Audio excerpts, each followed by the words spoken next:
Welcome today in front of me Samsung Galaxy Tab S8 Plus, and I'll show you how to switch off this device. So we got two ways how we can do that, and the first one, you just should open your notification panel, and right there you will see the just turn switch off icon. Just tap there, and as can you see here, we got the power off menu. So this is power off icon and restart. Just to switch off your device, tap here to power off.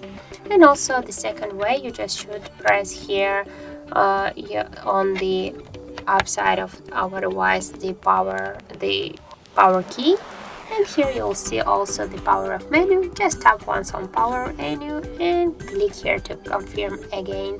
Wait a second, and when, as can you see, the screen is dark, this means that your device is turned off.